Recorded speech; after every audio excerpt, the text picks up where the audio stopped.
جو بیٹھی ہوئی ہیں اس وقت. رجیم چینج ہوئی ہے بدریہ چوری, وہ پہلی تھی بدریہ سائفر, دوسری ہوئی ہے بدریہ چوری, وہ بھی نہیں چل سکی, اس کو لوگوں نے مسترد کر دیا, اس کے خلاف ووٹ ڈالا عمران خان کو. اور یہ بھی نہیں چل سکے گی اس لیے کہ ووٹ ڈالنے کے بعد ہم ووٹ چھین کے لے جانے کی اجازت نہیں دے سکتے. انشاءاللہ اس کے لیے ہم پوری فل فلیج فائٹ کریں گے. سارے جمہوری ذرائع اس کے لیے, سارے آئینی ذرائع اس کے لیے, سارے قانونی ذرائع اس کے لیے, اور سارے فورمز وہ ہمارے لیے موجود ہیں. جو اس وقت صورت ہے وہ یہ ہے کہ ایک صوبے میں جو مینڈیٹ ہے لوگوں کا پنجاب کے اندر, اس مینڈیٹ میں جو اپنی سیٹ خاتون ہار گئی ہے, اس خاتون کو ایک گفٹ ملا ہے کہ جی آپ چیف منسٹر ہیں, اور جو اس کا ابا ہے وہ شکست تسلیم کر کے اس نے وزارت عظمیٰ کے لیے پیپر ہی نہیں داخل کیے. تو اس لیے میں کہنا چاہتا ہوں کہ مریم آپ شکست تسلیم کریں, ابا کو حوصلہ دیں, شکست تسلیم کرے, چاچا کو حوصلہ دیں اور مشورہ لیں کہ شکست تسلیم کرے. آپ کو تو میں نہیں کہتا کچھ بھی, آپ خاتون ہیں, یہ تھوڑی سی تو حیا کریں, کوئی تھوڑی سی تو یہ شرم کریں, تھوڑی سی تو یہ غیرت کریں. آپ کو یاد ہے کہ یہ جب پاناما کیس آیا تھا جب یہ فوراً مٹھائیاں بانٹتے تھے, اس دفعہ پشور دے چکار مٹھائی لے انتظار کرتے بیٹھے رہ گئے, کوئی نہیں گیا انہوں نے دکانہ دی, اس لیے کہ ان کو پتہ ہے یہ شکست خوردہ عناصر ہے, ان کو پتہ ہے کہ یہ ہارا ہوا لشکر ہے. تو ہارا ہوا لشکر اس کے ہاتھ میں پاکستان کی تقدیر نہیں دی جا سکتی.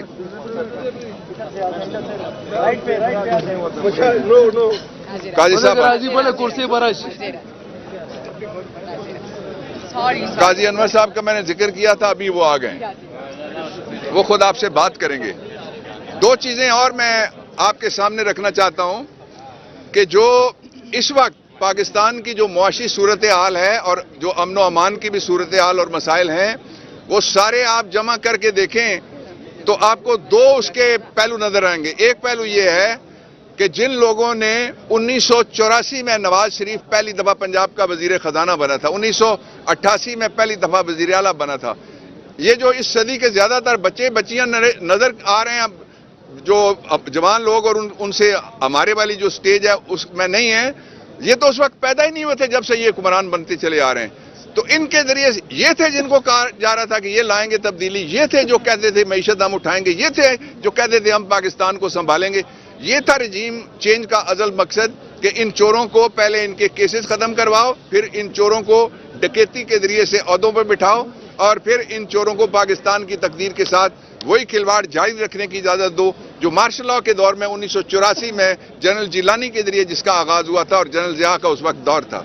آخری بات جو میں کہنا چاہتا ہوں وہ یہ ہے کہ پاکستان میں صورتحال صرف اس کے دو راستے ہیں. پہلا راستہ یہ ہے کہ فوری طور پہ جو عمران خان کے خلاف جتنے جھوٹے مقدمات اور فرضی ایف آئی آر ہیں وہ ختم کی جائیں, اور دوسرا راستہ یہ ہے کہ عمران خان کو پورے پاکستان نے مینڈیٹ دیا ہے.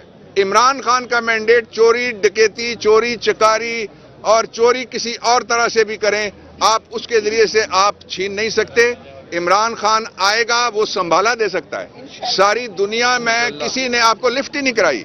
دنیا کے اداروں نے کہا کہ اس کا فورنزک آڈٹ ہونا چاہیے, جو فارم 45 ہے اور جو فارم 47 کا جو قصہ ہے, اس کا فورنزک آڈٹ ہونا چاہیے. ہم اس کے لیے بھی اسلام آباد کے اندر ایک کراچی کی سیٹ ہے PS 119, سعید ہمارے وہاں سے MP الیکٹ ہوئے ہیں.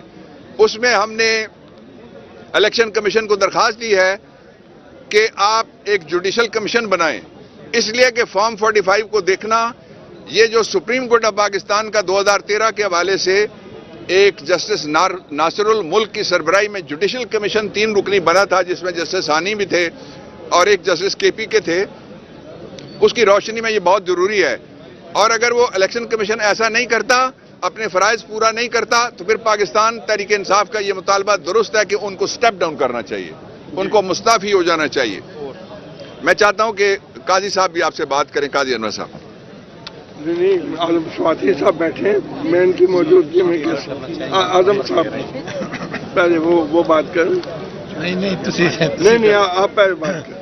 بسم اللہ الرحمن الرحیم. میں نے کل بھی یہ کہا تھا اور آج بھی یہ کہتا ہوں کہ ریاست اتنی کمزور ہو چکی ہے کہ پاکستان کے نہیں بلکہ دنیا کے نامور ڈاکوؤں کو ہم پہ مسلط کیا جا رہا ہے عوام کی خواہشات کے خلاف. اور میں اپنے مقتدر اداروں کو کہنا چاہتا ہوں کہ بغیر عمران خان کی رہنمائی کے یہ ملک نہیں چل سکتا. ہم نے بدلہ چھوڑ دیا ہے. ہم اتفاق سے، محبت سے، اعتماد سے اداروں کو تقویت دینا چاہتے ہیں اور اس کا سرخیل عمران خان ہے. پورے ملک کے اندر خواتین نے، اقلیت نے، میرے نوجوانوں نے، میرے بزرگوں نے ووٹ کی طاقت سے یہ بتا دیا ہے کہ عمران خان کے علاوہ ہمیں کوئی لیڈر قبول نہیں. اس کی اہلیہ پہ جو ظلم کیے جا رہے ہیں، مجھ پر، میری فیملی پہ جو ظلم کیا جا رہا ہے، اس کا حساب کتاب عدالتی نظام کے، عدالتی منفرد نظام کے ذریعے جو انصاف پہ مبنی ہوگا اس کے ذریعے ہم چاہیں گے. لیکن جب تک عمران خان جھوٹے مقدموں کے اندر اس کو رہا نہیں کیا جاتا، یہ ملک معاشی، معاشرتی، اخلاقی طور پر، عدالتی طور پر نہیں چل سکتا. میں بحیثیت وکیل کے پشاور ہائی کورٹ بلکہ سارے کے پی کے عدلیہ کے نظام کو سلام پیش کرتا ہوں. ایک ہی بات وہ کرتے ہیں کہ قانون اور آئین کی علمبرداری ہوگی. جس ملک کے اندر قانون اور آئین کی علمبرداری ہوگی وہ ملک آگے بڑھے گا.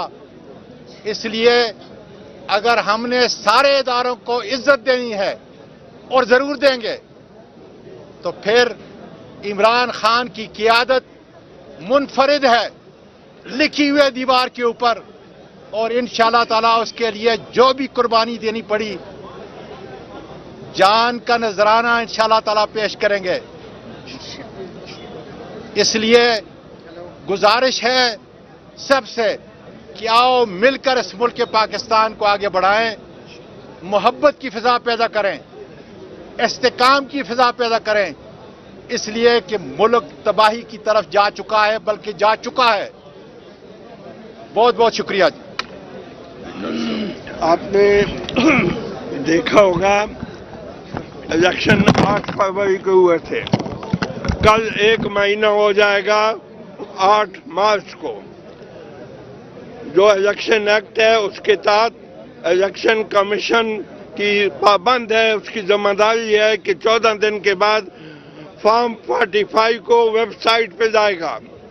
کل آپ نے دیکھا ہوگا کہ مختلف میڈیا نے بھی اس بات کو چینلائز کیا اور بہتوں نے اس کو ٹیلی کاسٹ کیا کہ یہ تو مہینہ پورا ہو رہا ہے، فارم 45 کیوں ابھی تک جو ہے ڈسپلے نہیں ہوئے.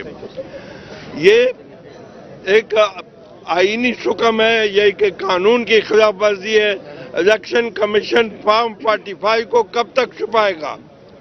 فارم 45 سامنے لانا الیکشن ایکٹ 2017 میں ہے، وہ رولز میں ہے. اور یہی جو ہے کل آپ نے دیکھا ہوگا ڈان پہ اس بات کی پورا ایک آدھا گھنٹہ اس پہ ہوا کہ قانون کی ریکوائرمنٹ ہے، کیوں نہیں ہوتا. میں نے کل بھی آپ سے ایک بات کی تھی اور آج پھر کرتا ہوں. مجھے خوشی ہوئی تھی پرسوں ISPR نے کہا کہ یہ دھاندلی میں ہم ملوث نہیں ہیں، ہم نے صرف الیکشن کے وقت لوگوں کو سیکورٹی دی ہے. میں پرسوں سے پریشان ہوں کہ یہ جو کرنیل اور میجر صاحبان رات کے 2 بجے RO کے آفس میں آئے تھے، یہ کون تھے؟ ان کی تحقیقات کی جائے. یہ آرمی ان کو ڈسون کرتی ہے. ISPR کہتا ہے یہ ہمارے آدمی نہیں تھے. تو یہ کون تھے؟ کس نے پاکستان کی آرمی کی یونیفارم پہن کے فارم 45 کی بجائے فارم 47 اٹھتے ایشو کیے اور فگرز کو چینج کیا؟ یہ کوئی دشمن ملک کا کوئی ایجنٹ ہیں جنہوں نے پاکستان کی آرمی کی یونیفارم پہن کے ہماری فوج کو بدنام کیا. تو فوج کو اس کا پتہ کرنا چاہیے کون ہے. یہ انڈیا کے ایجنٹ ہیں، یہ یہاں پہ کوئی فراڈیے ہیں ان کا پتہ کریں. جہاں تک کیس کا تعلق ہے، بابر اعوان صاحب آپ سے بات کر چکے ہیں. یہ ہمارا حق بنتا ہے، یہ ہماری سیٹیں مائنارٹی کی اور وومن کی. ان کی بندر وانٹ نہ قانون اجازت دیتا ہے نہ آئین اجازت دیتا ہے. اس لیے ہم پشاور ہائی کورٹ میں، جس کی اپنی روایات ہیں، پشاور ہائی کورٹ کی یہ روایات ہیں کہ یہ ہمیشہ آئین کی بالادستی اور قانون کی حکمرانی کے مطابق فیصلہ کرتے ہیں. یہ آج کی بات نہیں ہے. یہ اگر آپ دیکھیں 1979 سے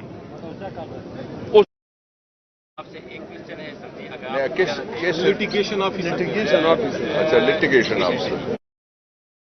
پی ٹی آئی بنیادی طور پر 11 الیکٹورل ووٹ سے محروم ہوئی. پہلا سوال یہ کیا یہاں پر پی ٹی آئی کے ساتھ زیادتی رہی ہے؟ یہ پہلا سوال ہے. دوسرا سوال ہے کہ آپ لوگوں نے غلط نہیں، ایک سوال کریں نا، ایک سوال کریں پھر دوسرا کریں. سیکنڈ بھی سن لیں. جو دوسرا سوال ہے اس سنیں کیا کونسل میں شمولیت اختیار کر کے آپ کو کچھ ملا بھی نہیں ہے. اچھا، دونوں سوال میں سمجھ گیا ہوں. یہ آپ کے سوالوں کا ایسنس یہ ہے کہ پی ٹی آئی نے یہ زیادتی کی اور پی ٹی آئی نے وہ زیادتی کی. یہ جو الیکشن ہوا ہے اس میں زیادتی کا آغاز کا ایک پیٹرن ہے پورا. جس دن الیکشن ہونا تھا اس دن جو ہی میں آ گیا ہوں، when constituency is called upon to elect کہتے ہیں وہ آئین میں اور قانون میں اس کو کہتے ہیں. جب یہ کہا گیا کہ لوگ آئیں اور امیدوار بنیں اور اب الیکشن ہوگا، کس نے ہمارے پیپر چھینے، کس نے ہمارے امیدوار اٹھائے، کس نے ہمارے ساتھ زیادتیاں کی، کس نے ہمارے ناجائز باتوں کے اوپر پیپرز ریجیکٹ کیے. اس کے بعد دوسرا سوال آ گیا. اس آنریبل ہائی کورٹ نے ہمیں بلہ واپس کیا تھا اور بلہ جو تھا پھر وہ الیکشن کمیشن اس میں پارٹی بن گیا. الیکشن کمیشن ریفری تھا. وہ کس نے الیکشن کمیشن کو بھیجا کہ جا کے آپ پی ٹی آئی کے خلاف پارٹی بنے؟ ریفری کبھی آپ نے میچ کھیلتے ہوئے دیکھا ہے سوائے ان کرکٹ میچز کے جن میں نواز شریف جم خانہ لاہور میں کھیلا کرتا تھا، ان کے علاوہ کہیں نہیں. دوسرا جو آپ کے سوال کا پورشن ہے وہ یہ ہے کہ ہم کیا آپشن تھا ہمارے پاس، ہم کیا کیا آپشنز استعمال کر سکتے ہیں. یہ جو ایس آئی سی ہے یہ ہماری اتحادی آج سے نہیں ہے، پری الیکشن اتحادی ہے. یہ جدوجہد کے زمانے میں ہماری اتحادی ہے اور اس کے جو ہیڈ ہیں وہ ہمارے ساتھ بیٹھتے رہے اس وقت سے وہ. اور اب ہمارے جو ہم بات کرتے ہیں پاکستان میں حقیقی آزادی کی، کانسٹیٹیوشنل ڈیموکریسی کی، وہی بات وہ بھی کرتے ہیں. تو اس لیے یہ ہمارا انٹرنل فیصلہ تھا اور یہ فیصلہ بالکل درست تھا. یہ کوئی جواز نہیں ہو سکتا اس بات کا کہ سنی اتحاد کونسل کے ساتھ ہم نے چونکہ اتحاد کیا اس لیے عمران خان کے ساتھ جو بھی کھڑا ہوگا اس کو ہم سیٹیں نہیں دیں گے. جو پاکستان کا کانسٹیٹیوشن ہے وہ صرف اتنا پرووائڈ کرتا ہے کہ کسی اسمبلی کے اندر جس کی پارلیمنٹری طاقت ہوگی اس پارلیمنٹری طاقت کے فارمولے کے مطابق سیٹیں دی جائیں گی.